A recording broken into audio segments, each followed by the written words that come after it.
الصلاۃ والسلام علیک یا رسول اللہ، الصلاۃ والسلام علیک یا حبیب اللہ، الصلاۃ والسلام علیک یا نبی اللہ، الصلاۃ والسلام علیک یا نور من نور اللہ صلی اللہ علیہ وسلم، الصلاۃ والسلام علیک یا اہل بطار پنجتن پاک شہداء کربلا، الصلاۃ والسلام علیک یا شیخ عبد القادر جیلانی شیخ اللہ، الصلاۃ والسلام علیک یا ولی اللہ، الصلاۃ والسلام علیک یا مرشدی۔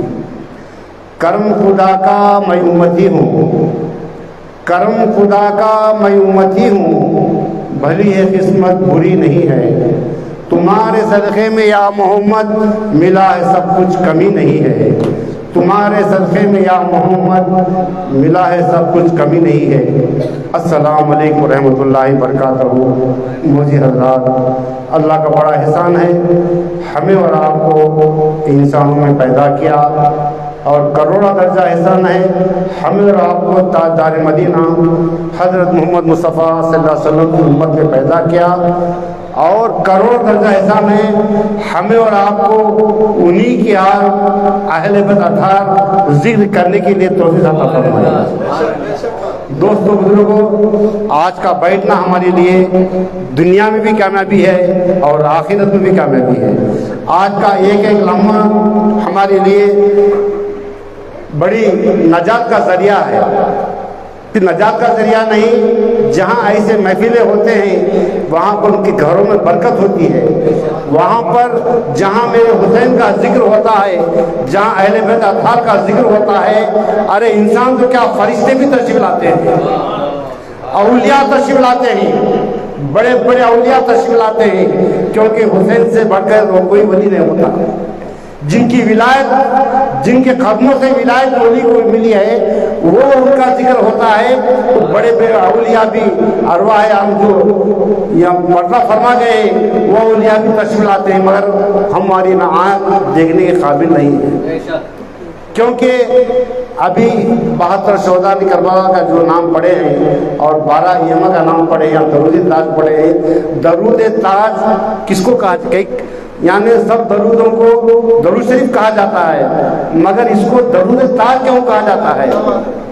درود تاج اس لیے کہا جاتا ہے، اس میں آقا کی بھی تعریف ہے، آقا کی شان ہے، آقا کا مقام و مرتبہ بتا رہا ہے، اور اس کے ساتھ ساتھ امام حسین کا بھی، پنجتن پاک کا بھی مقام مرتبہ بتا رہا ہے۔ سدرۃ المنتہا تمہارا مقام منتہا، سدرۃ المنتہا سے بھی میرا مقام آگے ہے سرکار کا، اور ان کے جد ان کی آل میرے حسین اور حسین ہیں میرے آقا کو، یعنی درود تاج کی ترجمہ ہے وہ۔ آگے اسی لیے ان کو درود شریف کو درود تاج کہا جاتا ہے، یہ درودوں کا تاج ہوتا ہے، اور درود تاج پڑھتا ہے جو بھی، جب بھی میں نے بزرگوں سے سنا ہے جب درود تاج پڑھتا ہے تو فرشتے ارد گرد پھرتے ہیں اس کی، اور اس کی مراد پوری ہوتی ہے۔ اور جو 72 نام پڑھے ہیں دوستوں، جو 12 ائمہ کے نام پڑھے ہیں، معمولی نام نہیں۔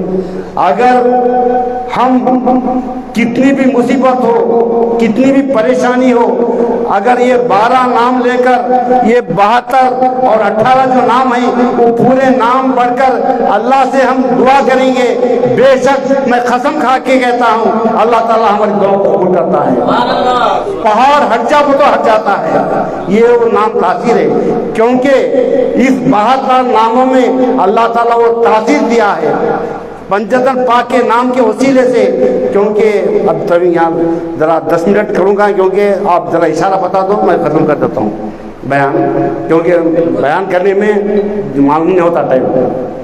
بہرحال کہ 10-15 منٹ آپ کا وقت لے رہا ہوں، جو ہی 15 منٹ ہوتے اشارہ کر لیجیے، میں بند کر لیتا ہوں۔ تو دوستو بزرگوں کہ یہ پنجتن پاک کا اللہ تعالیٰ خود فرما رہا ہے، جب آدم علیہ السلام جنت کی سیر کیے تو تمام سیر کرنے کے بعد میں شارٹ فارم میں بتا رہا ہوں، جنت کی سیر کر رہے ہیں، ایک مقام پر پہنچے، اس محل کو تالا لگا ہوا ہے،